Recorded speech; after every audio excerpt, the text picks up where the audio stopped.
তো আপনারা সকলে কেমন আছেন? আলহামদুলিল্লাহ। ভালো রেখেছেন কে? পরীক্ষা করছেন কে? অসহায় মাজলুম নির্যাতিত ফিলিস্তিনের মুসলমানরা অত্যন্ত কষ্টে আছেন, এই কষ্টের পুরস্কার দিবেন কে? সুতরাং আমরা এখান থেকে একটু তাদের জন্য দোয়া করতে পারবো না? আল্লাহ পাক রব্বুল আলামিন আমাদের ভালো রাখার মালিক, তিনি আমাদের অক্সিজেন দিচ্ছেন, বিনা দোয়াতে তিনি আমাদের খাওয়াচ্ছেন, জোরে বলুন ঠিক কিনা? সুতরাং মুসলমান হিসেবে আমরা বেঁচে আছি আল্লাহ পাকের দয়া, জোরে বলুন ঠিক কিনা? শুধু মুসলমান হিসেবে বেঁচে আছি এটা তো আমাদের আল্লাহ পাকের আমাদের উপর দয়া। আমাদের পাশাপাশি মুসলমানরা ছাড়াও বেঈমানরা গোটা বিশ্বে আজকে in this moment the people, বর্তমান সময়ে গোটা বিশ্বের 800 crore, বর্তমান গোটা বিশ্বের মানুষের সংখ্যা 800 কোটিরও বেশি, বলে সুবহানাল্লাহ। এই 800 কোটির বেশি মানুষের মধ্য থেকে 300 কোটির কম বেশি মুসলমানের সংখ্যা। তাহলে বেঈমান বেশি না মুসলমান বেশি? বেঈমান বেশি। বেঈমান বেশি, এটা আল্লাহর ঘোষণা। ইয়াহদি বিহি কলিলা ওয়া ইহলিক বিহি কাসীরা, আল্লাহ পাকের ঘোষণা।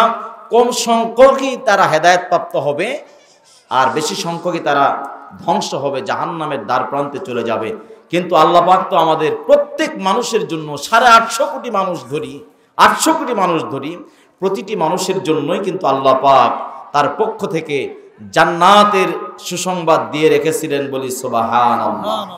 এটা যারা গ্রহণ করেছে তো তারা কামিয়াব, যারা গ্রহণ করতে পারে নাই তারা না কামিয়াব। আল্লাহ পাক বলেন ইন্নাদ-দীনা ইনদাল্লাহিল ইসলাম, একমাত্র মনোনীত ধর্ম হলো, একমাত্র কবুলিয়াত ধর্ম হলো, একমাত্র গ্রহণযোগ্য ধর্ম হলো ইসলাম ধর্ম। ইসলাম যখন এসেছে, বিশ্বের যত ধর্ম আছে, 36,000 ধর্ম থাকুক, 72,000 ধর্ম থাকুক, যত ধর্মের আবির্ভাব হয়েছে সব ধর্মগুলো বিলীন হয়ে গিয়েছে, মানসুখ হয়ে গিয়েছে, রহিত হয়ে গিয়েছে, বাতিল হয়ে গিয়েছে। একমাত্র আল্লাহর কাছে মনোনীত ধর্ম হলো ইসলাম। চিৎকার দিয়ে বলা যাবে কি সুবহানাল্লাহ?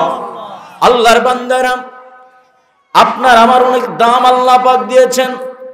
আমি শুধু বোঝানোর জন্য বলতেছি, গোটা বিশ্বের 800 কোটি বেশি মানুষের মধ্য থেকে আপনাকে আমাকে আল্লাহ পাক রব্বুল আলামিন মুসলমানের ঘরে পাঠিয়ে দিয়েছেন বিনা দরখাস্তে, জোরে বলুন ঠিক কিনা? আমরা দরখাস্ত করতে হয় নাই, আমাদেরকে অ্যাপ্লিকেশন করতে হয় নাই।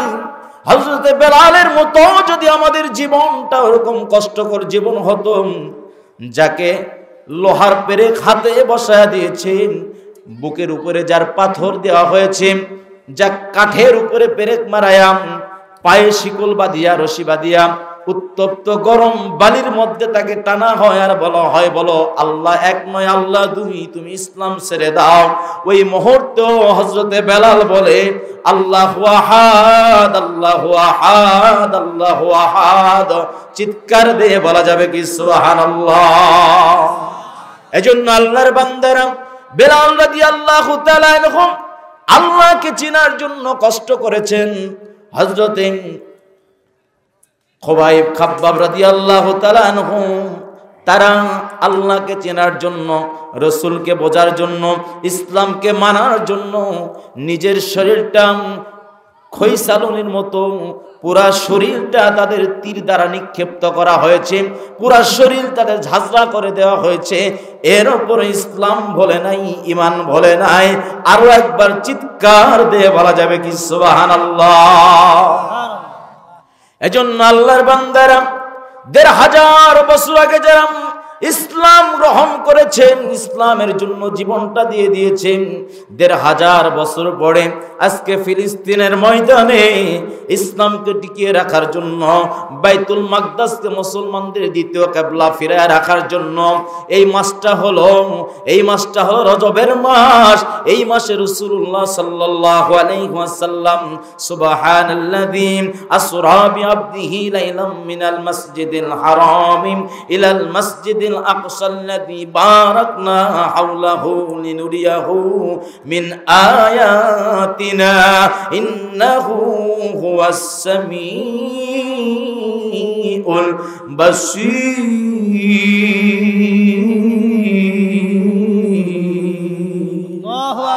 আল্লাহ পাক রব্বুল আলামিন ঘোষণা করেন, যে আয়াতে কারিমা পাঠ করলাম, এই মাসটা হলো রজবের মাস।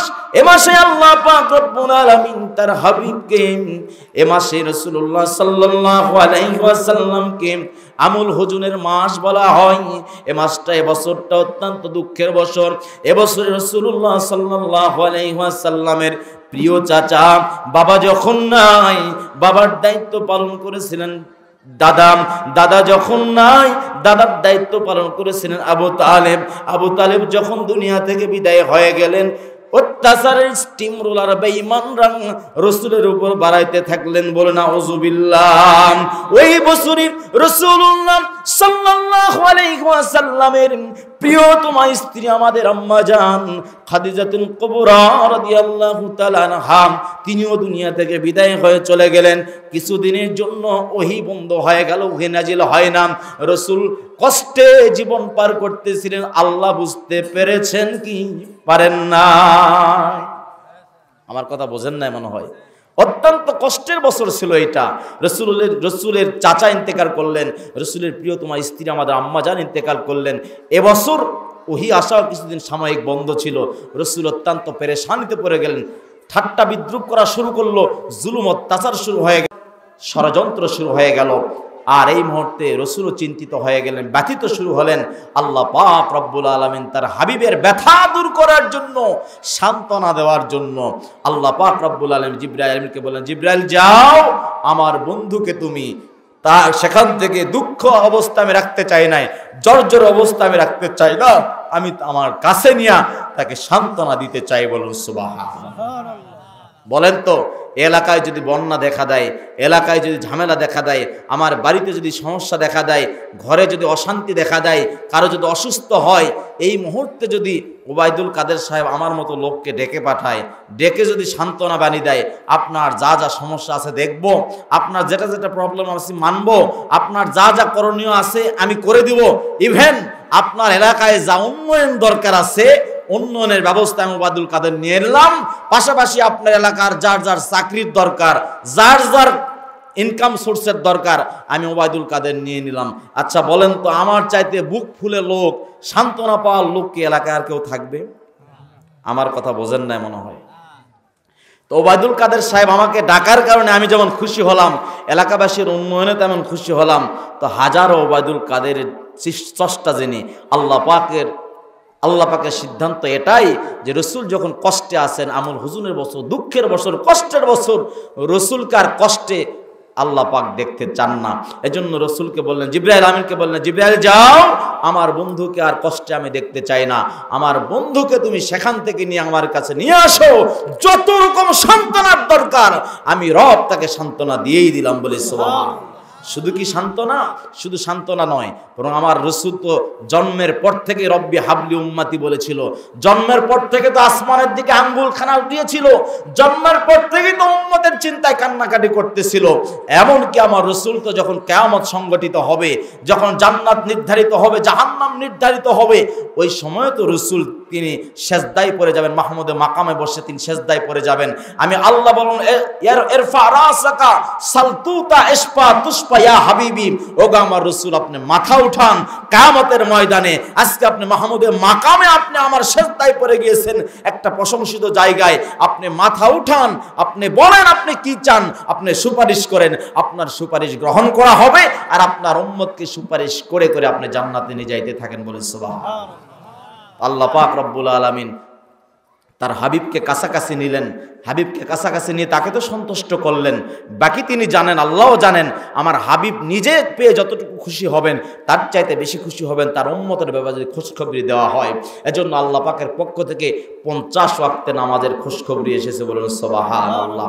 হযরত মুসা কালিমুল্লাহ ষষ্ঠ আসমানে যখন দেখা হয়েছে মুসা কালিমুল্লাহর সাথে, কি নিয়ে আসছেন, উপহার কিছু দিয়েছে? বলে হ্যাঁ, 50 ওয়াক্ত নামাজ।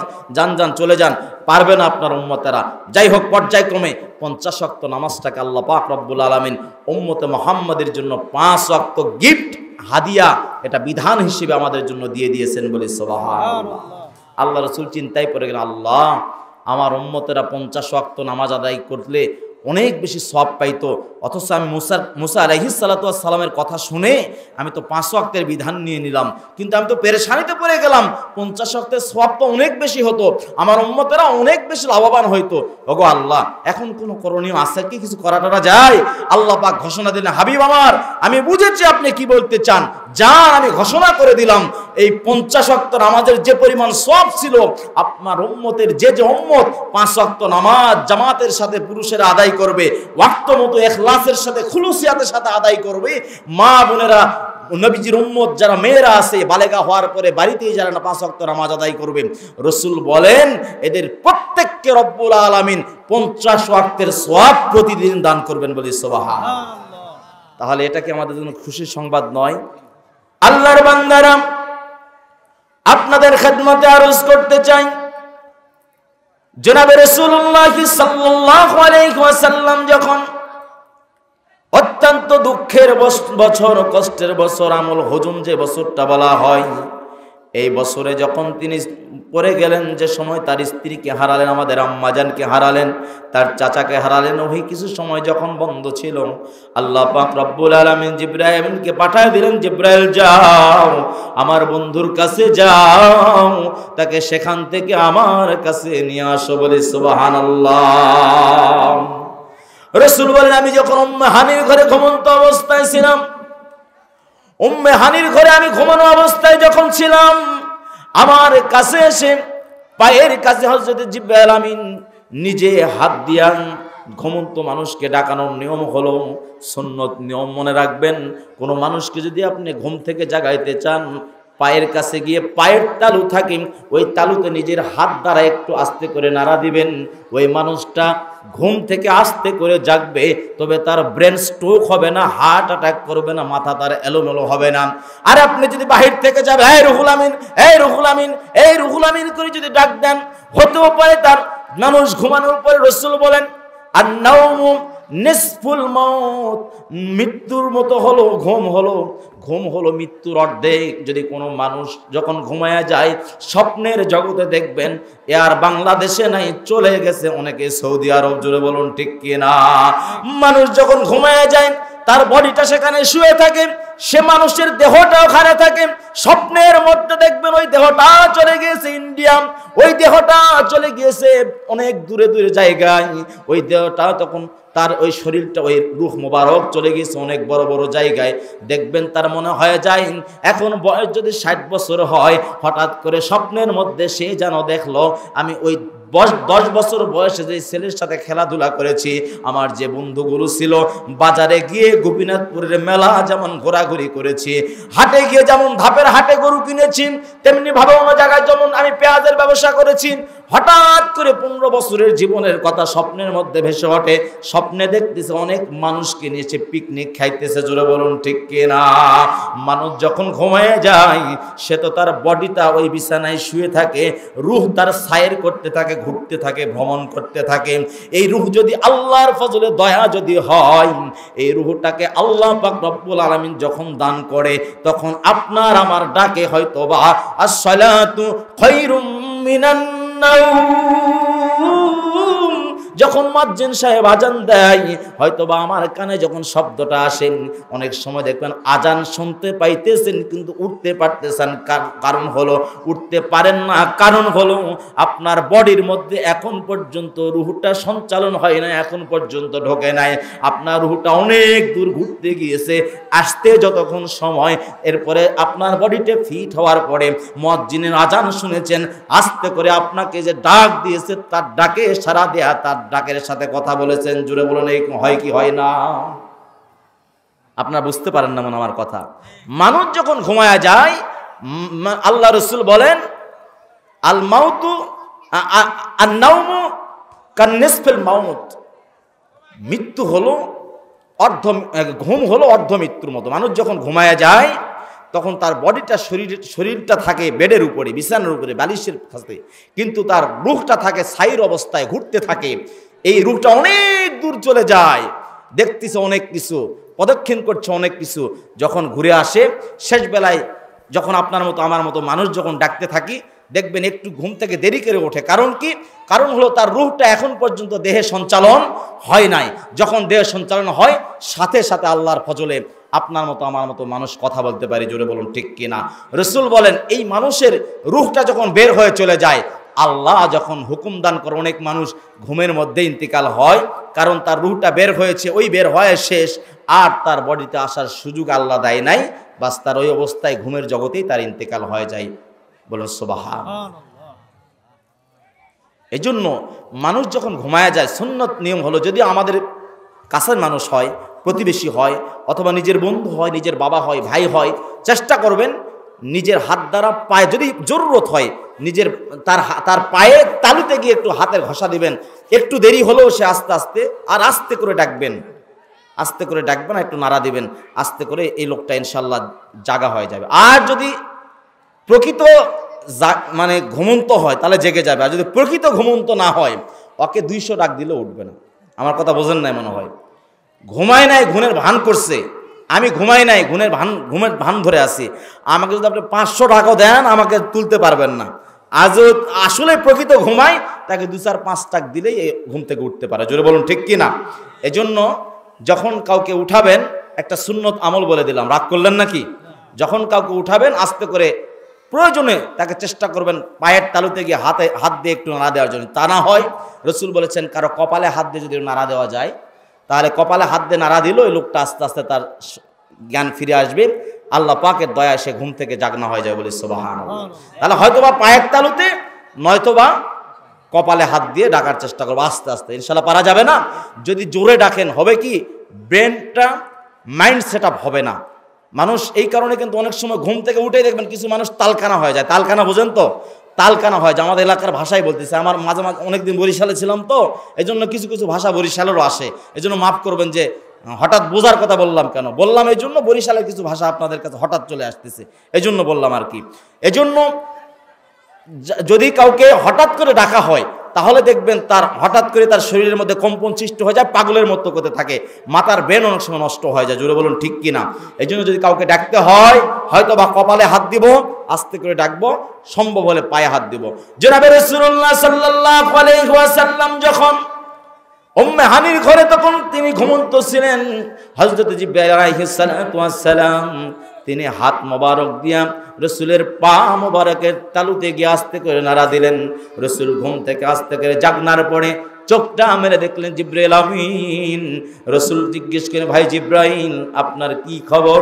এতদিন পরে আপনি কোনো উহির খবর টবর নিয়ে আসছেন নাকি? জিবরাইল ডাক দেয়, ইয়া রাসূলুল্লাহ, আল্লাহ পাক রব্বুল আলামিন আপনাকে এখান থেকে নেওয়ার জন্য অর্ডার করেছেন। আল্লাহ পাক আপনার সাথে সরাসরি কথা বলতে চান। বলি সুবহানাল্লাহ। রাসূল বলেন, আমি যখন উম্মে হানির ঘরে ছিলাম, আমি ঘর থেকে যখন বের হইতেছিলাম, বের হওয়ার সময় দরজা যে শিকল আছে চৌকাটের উপর, ওই শিকলটা আমার মাথার সাথে লেগেছিল।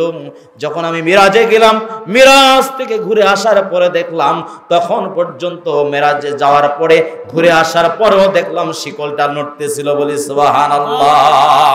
আমি আপনাদের কাছে প্রশ্ন করতে চাই, একটা মানুষ যখন আমার বাড়ি থেকে এখানে বাজারে আসতে 1 কিলোমিটারের রাস্তাও নয়, বাড়িতে যদি এখানে আসি, যদি শিকল লড়া দেখে আসি, তাহলে বাড়িতে গিয়ে মনে হয় শিকলটা আমার নড়া দেখতে পারবো? একটা মানুষ যখন ঘর থেকে বের হয়, মাথার সাথে যদি শিকল লাগে, তাহলে কয় ঘন্টা নড়াচড়া করবে? কয় ঘন্টা? কয়েক সেকেন্ড, 1 মিনিটও নয়। তো রাসূল বলেন, আমি মেরাজে গেলাম, জান্নাত দেখলাম, জাহান্নাম দেখলাম, আল্লাহর সাথে কথা বললাম, উপহার নিয়ে আসলাম, পয়গম্বরদের সাথে দেখা করলাম, অনেক কিছু ঘটে গেল। এরপরে এসে দেখি তখন শিকল লড়তেছিল ঘরেন। বলুন সুবহানাল্লাহ। কেমন একটা অবাস্তব কথা মনে হয় না? সমাধান সামনে আসছে, শুনবেন ইনশাআল্লাহ। আল্লাহ পাকের রাসূল সাল্লাল্লাহু আলাইহি ওয়াসাল্লাম বলেন, উম্মে হানির ঘর থেকে বের হওয়ার পরে আমি যখন ওযু করলাম একটু উঁচু জায়গায়, অজুর পানিতে যে মশক আছে, যে মটক দেওয়া হয়, ওই মটকা দিয়ে আমি যখন অজু করলাম, একটু উঁচু জায়গাতে অজু করলাম, অজুর পানি যখন দর দর করে পড়তেছিল, তখন আমি যখন অজু শেষ হলো, টপ টপ টপ টপ করে পানি পড়া দেখি আমি মেরাজে গেলাম, সব কিছু দেখলাম, জান্নাত দেখলাম, জান্নাতের নিয়ামত দেখলাম, জাহান্নামের আযাব দেখলাম। 6 আসমানে, 7ম আসমানে 8 জন পয়গম্বরের সাথে আমি দিদার নসিব হলো। আমি উপহার নিয়ে আসলাম, আল্লাহর সাথে কথা বললাম। তারপরে ঘুরে ফিরে এসে দেখি এখন পর্যন্ত উঁচু জায়গা থেকে নিচের দিকে পানি টপ টপ টপ টপ করে পড়তেছিল। চিৎকার দিয়ে বলা যাবে কি সুবহানাল্লাহ। তাহলে বোঝা গেল রাসূলের মেরাজ অত্যন্ত স্বল্প সময় ছিল। জোরে বলুন ঠিক কিনা? জনাবে রাসূলুল্লাহ সাল্লাল্লাহু আলাইহি ওয়াসাল্লাম যখন মিরাজ করে আসবেন, মিরাজে যাওয়ার আগেই রাসূল বলেন আমাকে বাইতুল মাকদাসে নেওয়া হলো। আমি তো জানি না বাইতুল মাকদাসে কি করা হবে। রাসূল বলেন আমি পিছনের কাতারে দাঁড়িয়ে গেলাম, অনেক মানুষ দেখলাম মুক্তাদি হিসেবে আছে। আমিও নামাজের আদায়ের জন্য জিবরাইল বললেন এখানে নামাজ 2 রাকাত নামাজ আদায় করতে হবে। 2 রাকাত নামাজ আদায়ের জন্য আমি পিছনের কাতারে দাঁড়িয়ে গেলাম। রাসূলকে জিবরাইল আমিন ডাক দিয়ে বলেন ইয়া হাবিবুল্লাহ, ইয়া হাবিবাল্লাহ, ইয়া রাসূলুল্লাহ, আজকে আপনি কেন পিছনে আছেন? আপনি কি জানেন আজকের নামাজের ইমামতি কে করবে? রাসূল বলেন ভাই জিবরাইল আমার তো জানা নাই। জিবরাইল বলে ইয়া রাসূলুল্লাহ এত মুসল্লি দেখছেন, এত সংখ্যক মুসল্লির ইমামতির দায়িত্ব আল্লাহর পক্ষ থেকে আপনাকেই দেওয়া হয়েছে। চিৎকার দিয়ে বলা যাবে কি সুবহানাল্লাহ। বাইতুল মাকদাস যেটা মুসলমানদের প্রথম কিবলা নয়, দ্বিতীয় কিবলা। মুসলমানদের দ্বিতীয় কিবলা বাইতুল মাকদাস, বাইতুল আকসা যেটা বর্তমানে ফিলিস্তিনে অবস্থান করেন। এই ফিলিস্তিনের বাইতুল মাকদাসকে ইহুদি ইসরায়েলের বেঈমানরা সেটাকে নিজেদের আয়ত্ত করে রেখেছেন। মুসলমানদেরকে সেখানে ঢুকতে দেয় না। মুসলমানদের বম্পিং করে দুনিয়া থেকে উড়ে দেয়। মুসলমানদের ছেলেগুলোকে মেরে ফেলেন। মুসলমানদের মেয়ে গেলে তো ধর্ষণ করেন। মুসলমানদের মা বোনের সম্ভ্রম ইজ্জতকে রাস্তায় বিলীন করে দেন। মুসলমানদেরকে যেখানে পাই সেখানেই তারা আঘাত করেন। বিশ্বের সব দেশগুলোতে যেখানে আপনি যাবেন, যেখানেই তাকায় দেখবেন যেখানে মুসলমান সেখানেই অত্যাচার। জোরে বলুন ঠিক কিনা? যেখানেই মুসলমান সেখানেই আজকে মুসলমানদের উপরে জুলুম স্টিমুলার চালানো হচ্ছে। জোরে বলুন ঠিক কিনা? মুসলমানদের দ্বিতীয় কিবলা বাইতুল মাকদাস। ওই বাইতুল মাকদাসটা ইহুদিরা দখল করে রেখে দিয়েছেন, ইসরায়েলরা দখল করে রেখে দিয়েছে। ওরা দাবি করছে ওটা তাদের ইবাদত হয়ে জন্য তারা দাবি করে তারা নিজেদের আয়ত্ত করে রেখেছে। অথচ ইসলাম সাক্ষী দেয়, ইতিহাস সাক্ষী দেয় কোন সময়ের জন্য এটা আল্লাহ তাআলার ফজলে এটা মুসলমানদের অধীনস্থ ছাড়া আর কারো বাহিরে ছিল না। ইসরায়েলেরা কি পরিমাণ কষ্ট তারা দিচ্ছে। রাসূলের লাশ উঠাইতেছিল, এটা ইহুদিদের চক্রান্ত। রাসূলের লাশ উঠানোর জন্য রাসূলকে আঘাত করতেছিল, এটা ইহুদিদের চক্রান্ত। ইসলাম প্রচার করতে দিবে না, এটাও ইহুদিদের চক্রান্ত। বর্তমান গোটা বিশ্বে খ্রিস্টানও আছে, ইহুদিও আছে, বিভিন্ন ধর্মাবলম্বী আছে। তবে ইহুদিরা চক্রান্ত করে গভীরভাবে। এদের চক্রান্তে আমরা সকলেই পা দিতেছি, তাদের ফাঁদে পা দিতেছি।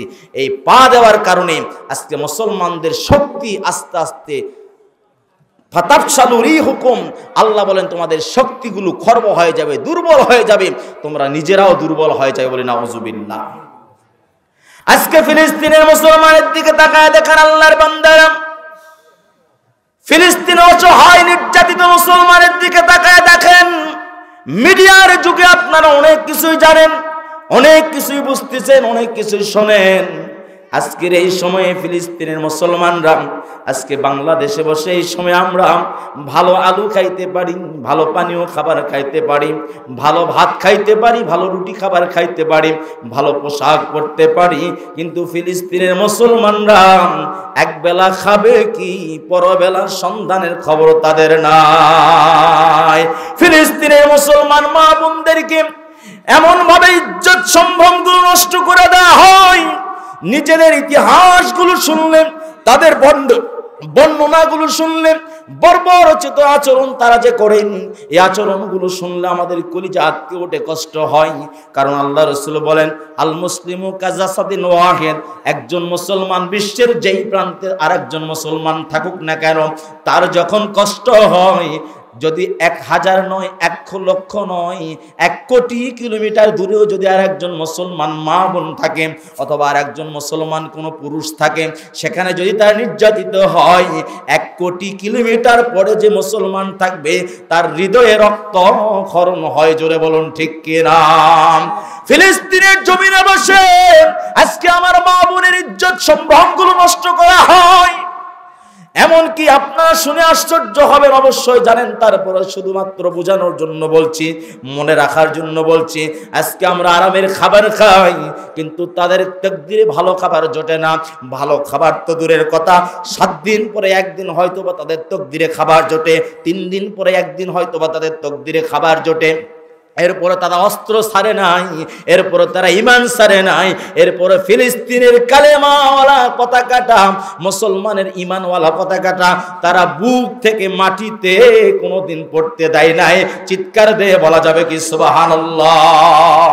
ফিলিস্তিনে অসহায় মা বোনদের ইজ্জতগুলো কেমনে নষ্ট করে আল্লাহর বান্দারা। মেয়ের সামনে, ছোট্ট মাসুম বাচ্চার সামনে, স্বামীর সামনে, নিজের সন্তানের সামনে, স্বামীর সামনে ওই মহিলাকে অলঙ্গ করার পরে, ইজ্জত নষ্ট করার পরে, শুধু ইজ্জত নষ্ট করে ক্ষান্ত হয় তা নয়, লজ্জাস্থানে এমন আঘাত করে, এমন অস্ত্র দিয়ে আঘাত করে, চিৎকার দেয়, দুনিয়া থেকে বিদায় হয়ে যায়।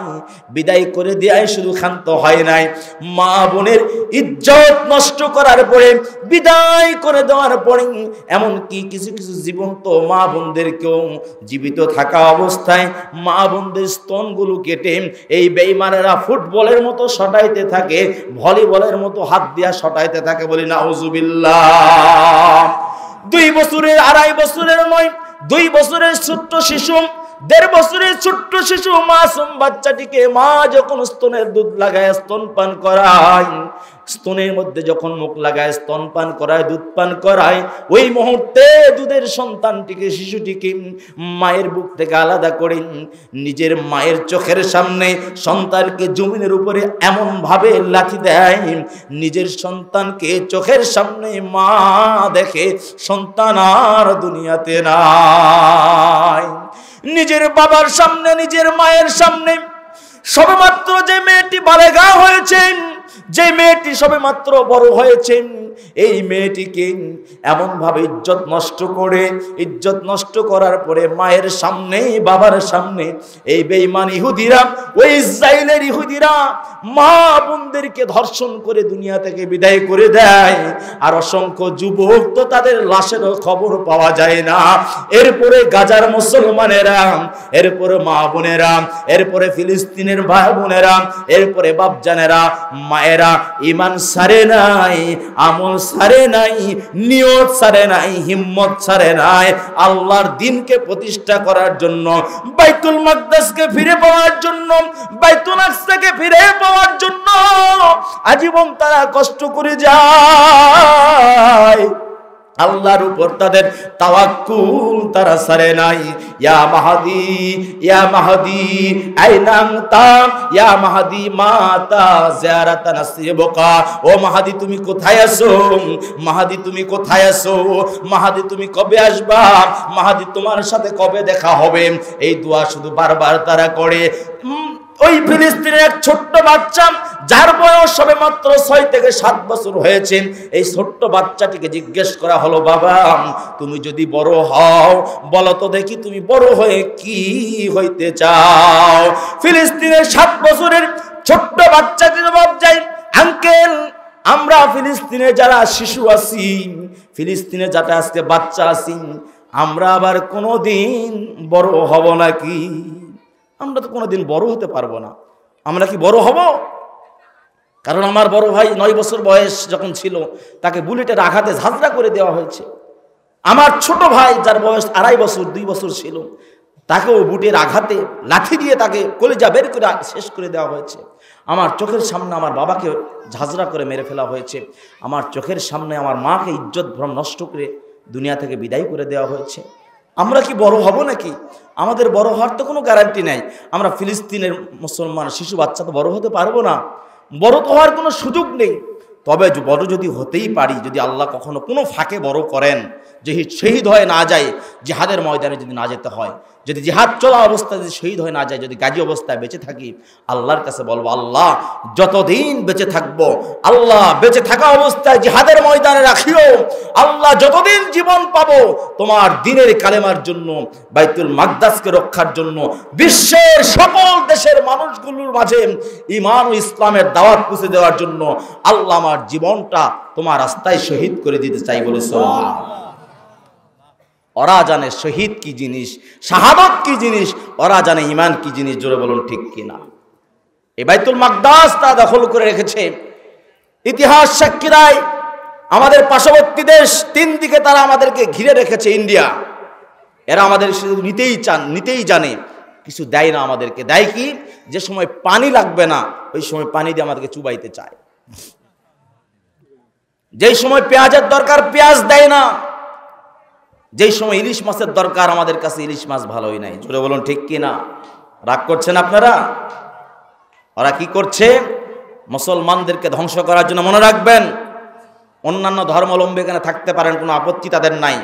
মুসলমানদেরকে ধ্বংস করার জন্য সকল ধর্মাবলম্বীরা এক প্ল্যাটফর্মে। রাম মন্দির তারা প্রতিষ্ঠা করেছে কোন কোন জায়গায় বলেন?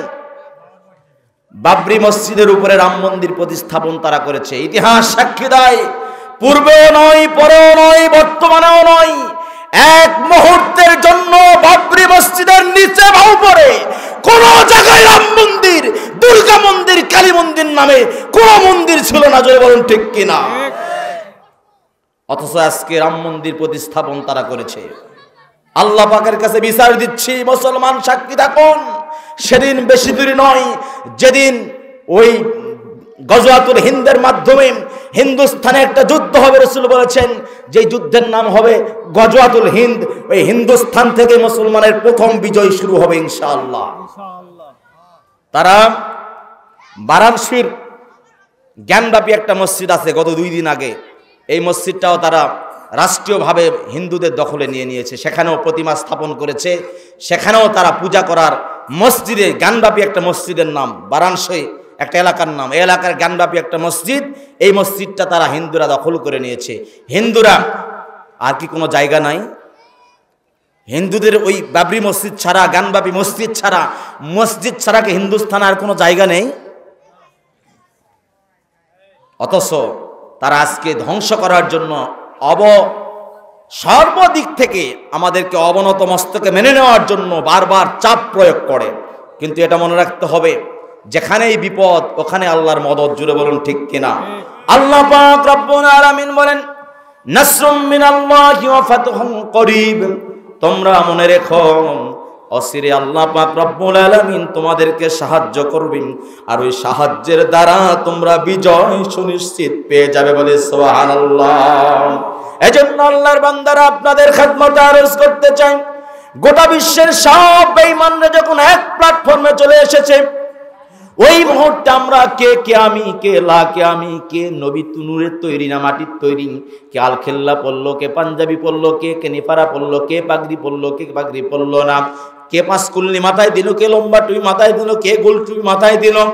এই ঝগড়ায় যখন আমরা লিপ্ত হয়ে গিয়েছি, বেঈমানরা সুযোগের সদ্ব্যবহার করছে। ঈমান আগে রক্ষা করা দরকার। মত পার্থক্য থাকতেই পারে, কিন্তু মুসলমানকে আঘাত করে তাকে আলাদা করে দেওয়া যাবে না। জোরে বলুন ঠিক কিনা? এজন্য আল্লাহর বান্দারা আপনাদের খেদমতে আরজ করতে চাই, আমরা পৃথিবীতে থাকবো যতদিন ঈমান নিয়ে আমাদের থাকতে হবে। মনে রাখবেন, আপনার এত দাম, আল্লাহ পাক রব্বুল আলামিন আপনাকে এত দামি করেছেন। আপনি পৃথিবীতে আছেন বিধায় ইন্ডিয়া নামক একটা মানচিত্র বিশ্বের বুকে আছেন। আপনি পৃথিবীতে আছেন বিধায় আমেরিকা নামক একটা মানচিত্র, একটা কান্ট্রি বিশ্বের বুকে আছেন। আপনি পৃথিবীতে আছেন বিধায় মেক্সিকো, ব্রাজিল, জার্মান, জর্ডান, যত কান্ট্রি বলুন না কেন, ইউরোপ কান্ট্রি বলুন, যে কোনো মধ্যপ্রাচ্যের ওয়েস্টার্ন কালচার যা কিছু বলুন না কেন, যত কান্ট্রিগুলো আছে, সমস্ত দেশগুলো বিশ্বের মানচিত্রে থাকার কারণ হলো ইমানদার মুসলমান পৃথিবীতে আছে বিধায়। যেদিন আপনার মতো আমার মতো আল্লাহ বলার মতো ইমানদার পৃথিবীতে থাকবে না, আল্লাহ পাকের ঘোষণা, কুল্লু মান আলাইহা ফান। আল্লাহ পাক সূরাতুর রহমানের মধ্যে বলেন পৃথিবী যা কিছু আছে সব কিছু ধ্বংস হয়ে যাবে। লা তাকুমুস সাআতা হাত্তা ইউকালু আল্লাহ আল্লাহ। রাসূল বলেন আমার উম্মতেরা শোনো, পৃথিবীতে আল্লাহ আল্লাহ বলার মতো একজন বান্দা যতক্ষণ পৃথিবীতে থাকবেন ততক্ষণ আল্লাহ পাক এই পৃথিবী ধ্বংস করবেন না।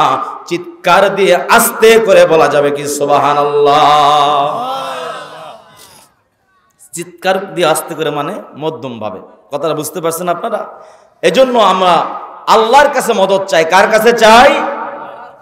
এখন আপনার প্রশ্ন করবেন, হুজুর এত তো গলা ফাটাইলেন, ফিলিস্তিনে এত আলোচনা করলেন, আল্লাহ কি দেখে না? প্রশ্ন আসতে পারে কি পারে না? আল্লাহ কি দেখে না? আল্লাহ কি সাহায্য করতে পারে না? 313 জন বদরি সাহাবীকে আল্লাহ 1000 বিপক্ষের 1000 জনের বিপক্ষে আল্লাহ বিজয় দান করলেন। আর গোটা বিশ্বে 300 কোটির বেশি মুসলমান, অথচ বাবরি মসজিদকে দখল করে রেখেছে হিন্দুস্তানের কয়জন মুসলমান, কয়জন হিন্দু? তারা গানবাবি মসজিদকে দখল করেছে কয়জন হিন্দু? ইসরায়েলের কয়জন ইহুদি আছে যারা আজকে বাইতুল মাকদাসকে দখল করে রেখেছে? অথচ আজকে আমরা মুসলমানরা কেন পারতেছি না? মুসলমানরা পারে, তবে মুসলমানরা টেররিস্ট নয়, টেরোরিজম করতে তারা জানে না। মুসলমানরা আঘাত হানতে পারে না। মুসলমানদের যখন আঘাত হানা হয় মুসলমানরা সেগুলোর প্রোটেকশন করে, প্রটোকল সাথে চলার চেষ্টা করে। জোরে বলুন ঠিক কিনা? রাসূল গোটা জীবনে তিনি 23টা যুদ্ধের সেনাপতি নেতৃত্ব দিয়েছেন। মতান্তর 29টি যুদ্ধের, মতান্তরে 27টি যুদ্ধের তিনি সরাসরি তিনি নেতৃত্ব সেনাপতির দায়িত্বে ছিলেন, কিন্তু কোন যুদ্ধে তিনি আগে আঘাত করেন নাই, বরং আঘাত করা হয়েছে আল্লাহর বান্দারা। গোটা বিশ্বের বেঈমানরা যখন আমাদেরকে অত্যাচার করেন, জুলুম করেন, নিপীড়ন করেন, যখন আমাদের উপর আঘাত হানেন, ওই মুহূর্তে আল্লাহ পাকের আয়াতে কারিমার দিকে আপনাদের একটু স্মরণ করায় দিতে চাই।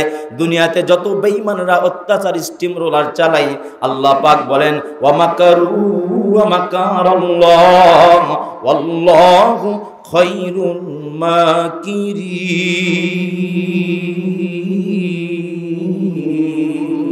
আল্লাহু আকবার। আল্লাহ পাক রব্বুল আলামিন বলেন, দুনিয়াদার শোনো, বেঈমান তোমরা যারা আছো শোনো, আমার মুমিন বান্দাদের উপর তোমরা অত্যাচার করো, জুলুম করো, এই শাস্তি তোমরা আখিরাতে পাবা, তোমরা চিরস্থায়ী জাহান্নামে হবা। আর যে আমার বান্দারা দুনিয়াতে কষ্ট করলো, ওয়ালাল আখিরাতু খায়রুল লাকা মিনাল উলা। চিৎকার দিয়ে বলা যাবে কি সুবহানাল্লাহ? ফিলিস্তিনের মুসলমানরা নির্যাতিত, মায়ানমারের মুসলমানরা নির্যাতিত, কাশ্মীরের মুসলমানরা নির্যাতিত, বাংলাদেশেরও কিছু মুসলমানরা নির্যাতিত, বিশ্বের বিভিন্ন মুসলিম কান্ট্রিতে মুসলমানরা নির্যাতিত। আল্লাহ পাকের আয়াতের দিকে স্মরণ করতে চাই। আল্লাহ পাক ডাক দেয়া বলেন, দুনিয়াতে যত উত্তম যত প্রকার জুলুম তারা করবে, যত প্রকার অত্যাচার তারা করবে, রব্বুল আলামিন ডাক দেয়া বলেন ওয়ালাল আখিরাতু খায়রুল লাকা মিনাল উলা। চিৎকার দিয়ে বলা যাবে কি সুবহানাল্লাহ? দুনিয়াদারদেরকে আল্লাহ পাক ডাক দেয়া বলেন, দুনিয়াদার শোনো, খাও দাও ফুর্তি করো, দুনিয়াটা মস্ত বড়, এই স্লোগানের মধ্যে তোমরা আছো।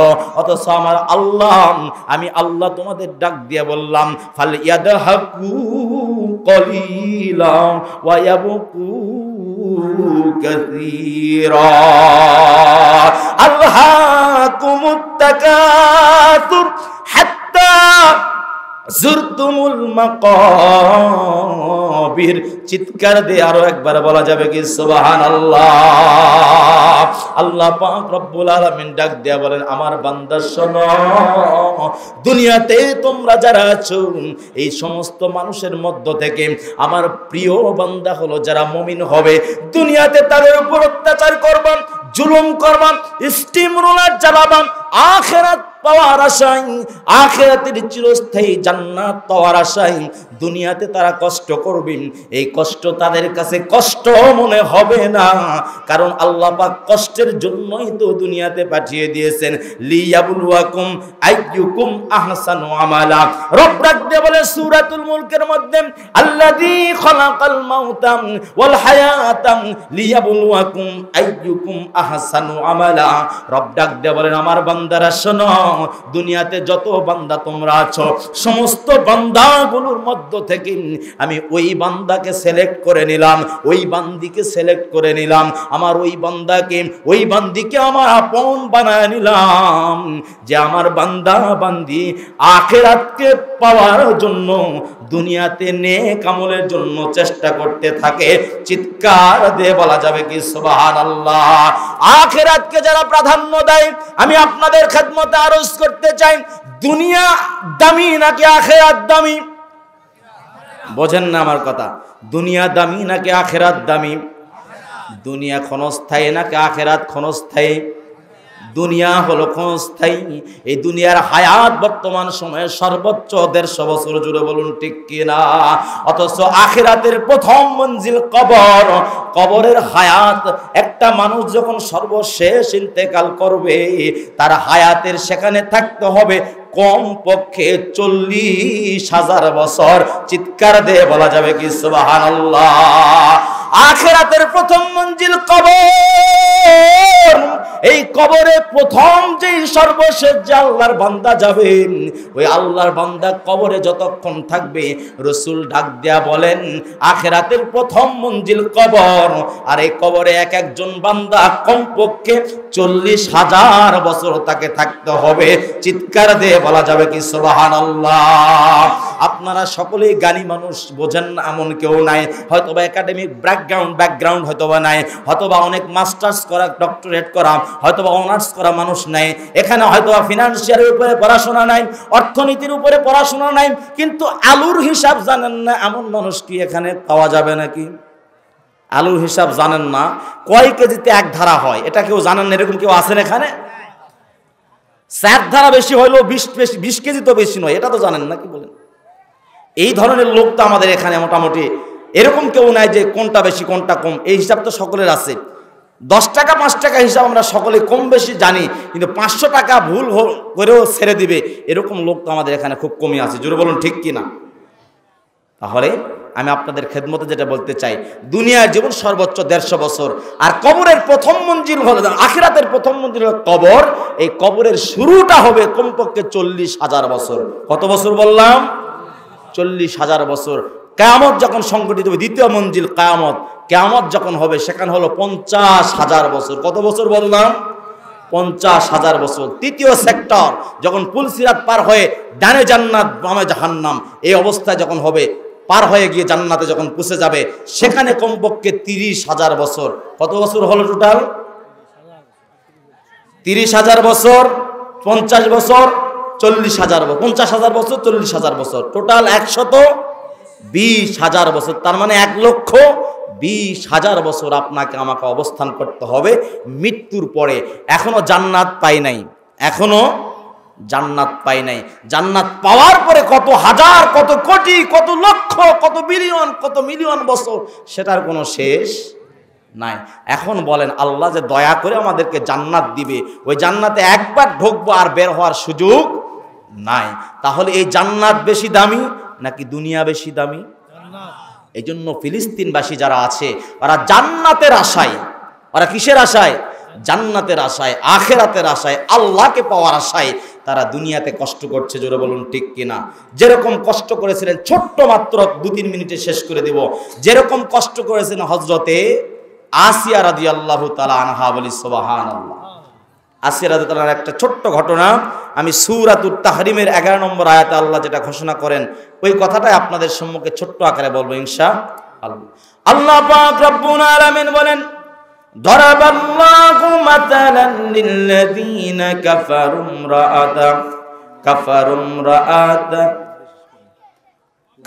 ইমরাআতা ফিরআউনা ضرب الله مثلا للذين آمنوا امرأة فرعون إذ قالت رب ابن لي عندك بيتا في الجنة ونجني من فرعون وعمله ونجني من القوم الظالمين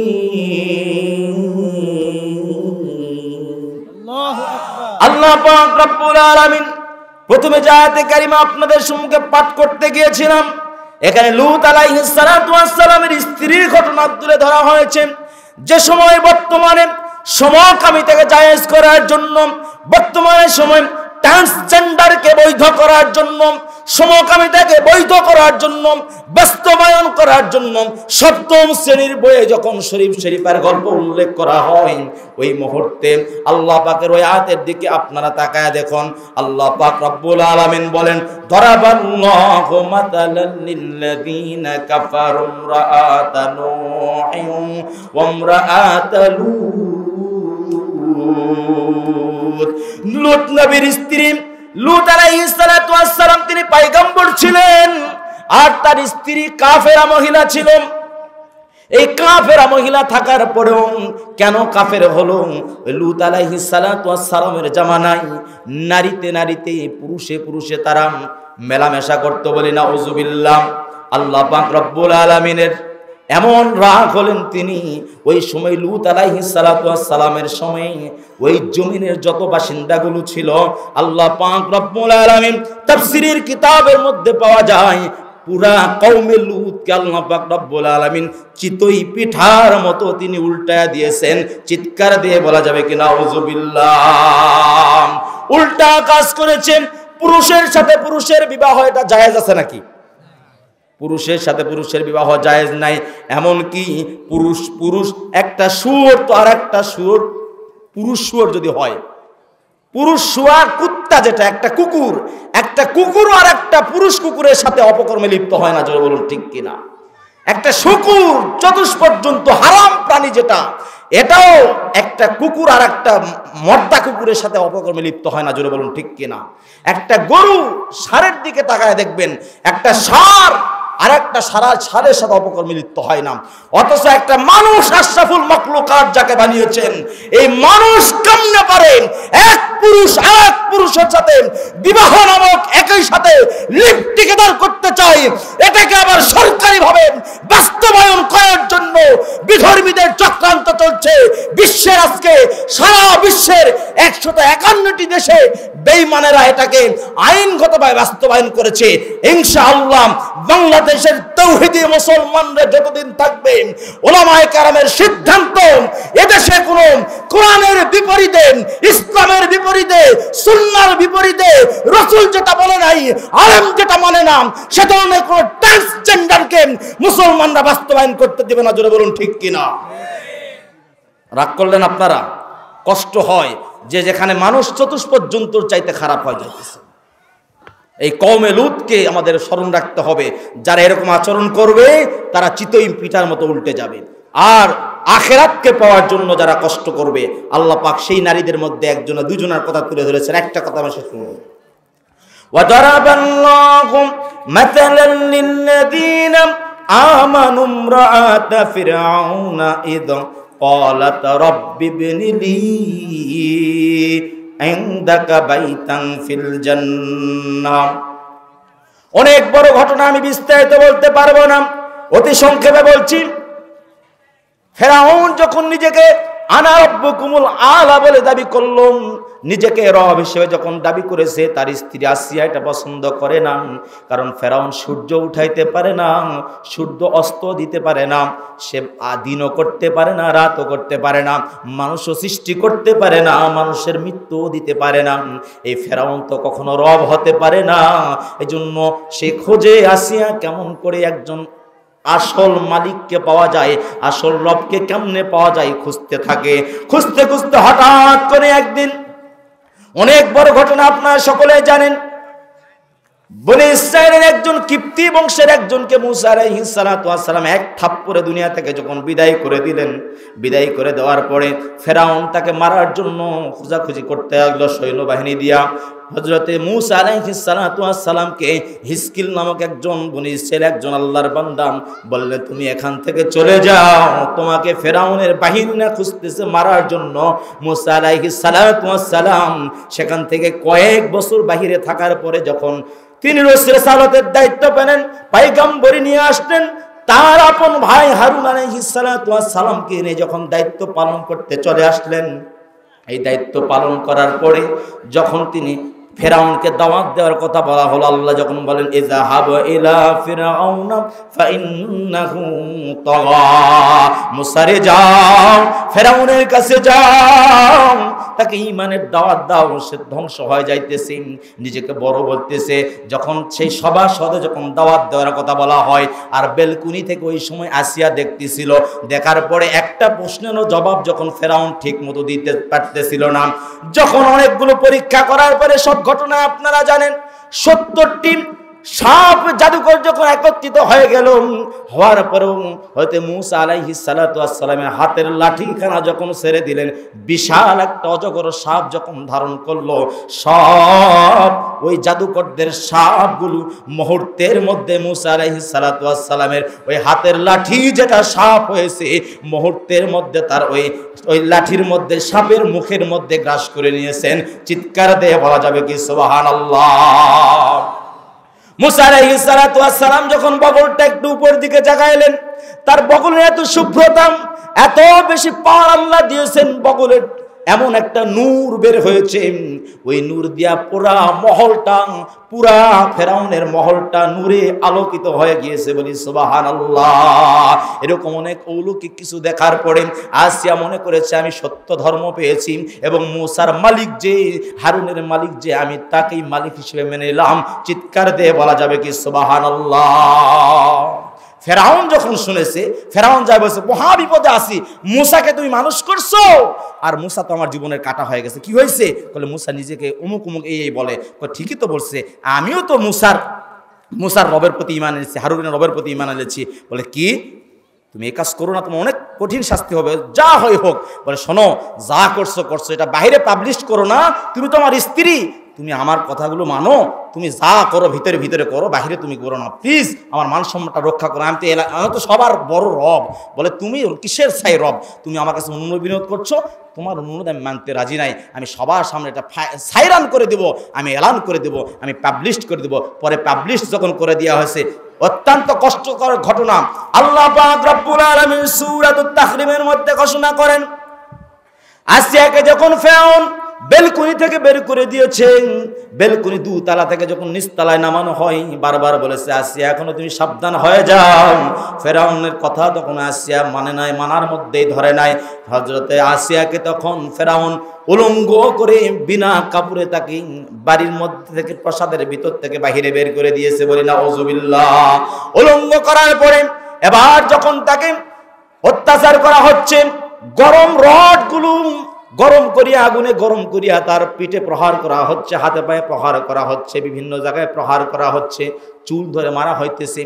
এমনকি অনেক কষ্ট দেওয়ার পরে যখন বলা হয়, বলো মুসার রব নয়, আমি ফেরাউনই তোমার রব, মেনে নাও। বলে আমি মানবো না, মুসা হারুনের রবই আমার রব, আমি তাদের উপরে ঈমান তার উপরে ঈমান আনলাম।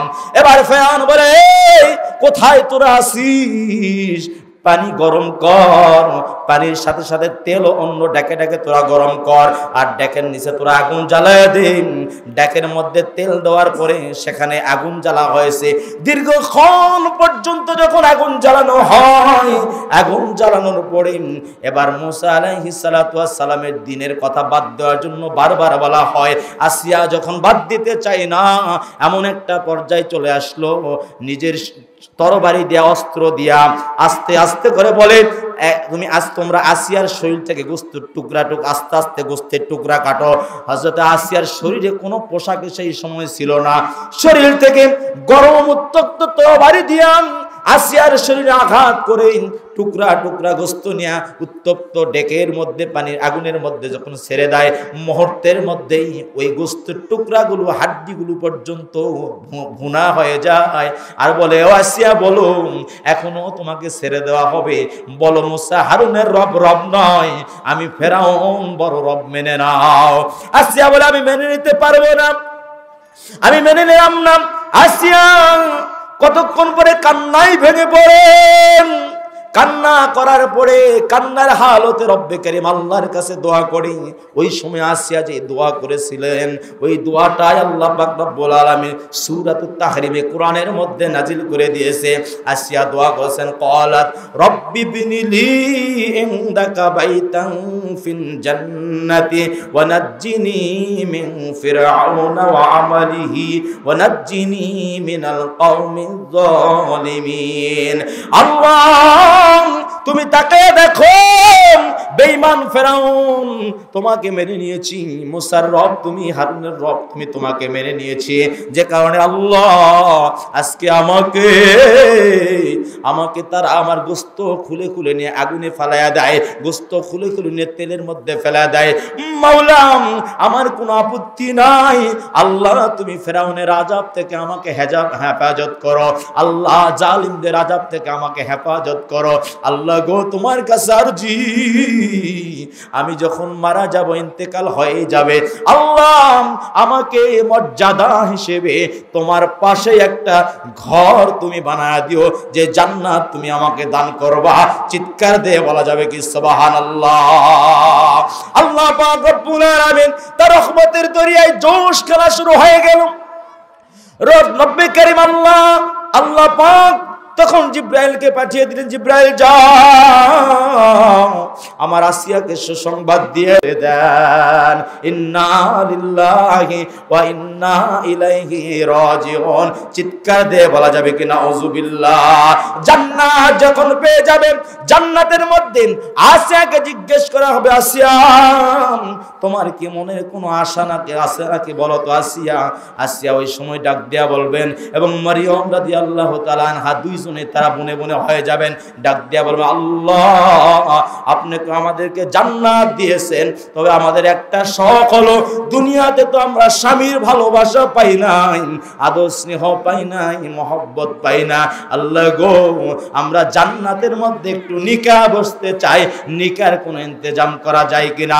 রাসূল বলেন, আল্লাহ পাক রব্বুল আলামিন ওই সময় জান্নাতে ঘোষণা করে দিবেন, ও আসিয়া মরিয়ম তোমরা শুনে নাও, এই ফেরেশতারা তোমরা শুনে নাও, আজকে আমি আল্লাহ আমার বন্ধু মুহাম্মদ রাসূলুল্লাহর সাথে মরিয়মের এবং আসিয়ার নিকাহ দিয়ে দিলাম।